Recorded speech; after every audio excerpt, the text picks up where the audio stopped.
When we're looking for limits as x approaches infinity or negative infinity, really what we're asking ourselves is, where is the asymptote? Previously, we factored and we removed factors. We removed where a function is undefined, and those gave us holes. Now we're looking for where we have horizontal asymptotes. If you look at this function, you can see that the degree in the numerator is 1. The degree in the denominator is 2. Based off of our rules for horizontal asymptotes, we know that when the degree in the denominator is larger than the degree in the numerator, the horizontal asymptote is going to be at y equals 0. If I were to graph this, I would see that because we have y equals 0 as our asymptote, whatever this graph looks like, as x goes to negative infinity, remember, that asymptotic behavior is going to look the same. So even if this graph is completely wrong, this highlights the point that this is asymptotic behavior. The curve, the graph, is going to hug the asymptote. And so that means that what is the function approaching as x approaches negative infinity? 0. Notice the similarity. For over here, it's a little bit of a different story, because when the degree in the numerator is larger than the degree in the denominator, that means there is no horizontal asymptote. So what do we do then? Well, when there is no horizontal asymptote, you have either two options. The graph is either going to go to positive infinity or negative infinity. Think about the graph y equals x squared. It's an asymptote. So if I say, what's the limit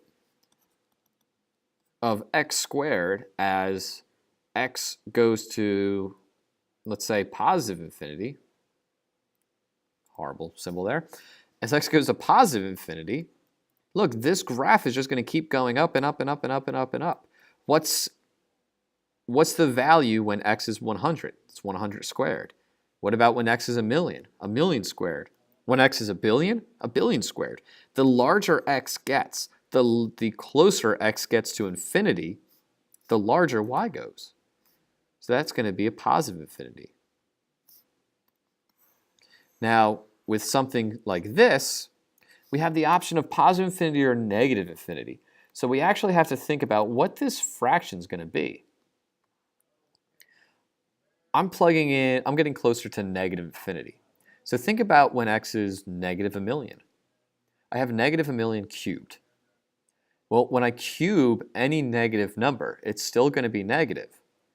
If I multiply that negative number by a positive number, it's still going to be negative. So this numerator, no matter what the value is going to be negative.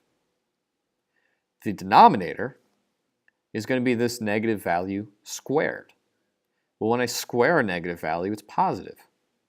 And when I multiply it by a positive number, it's still positive.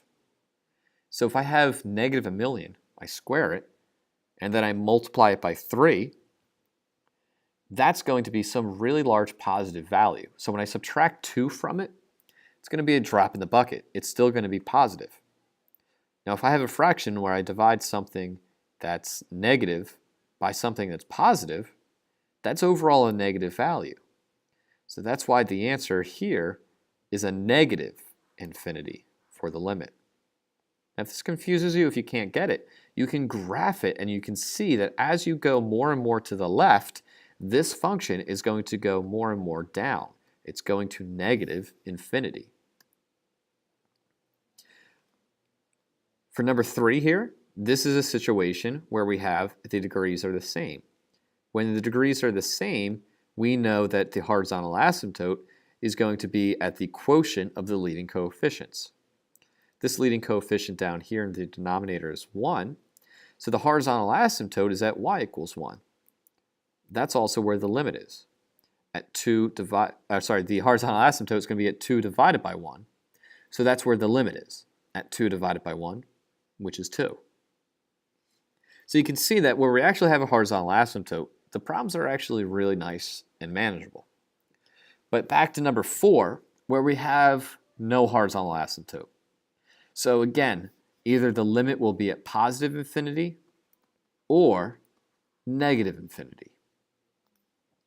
And that's going to depend on what the value of this function is.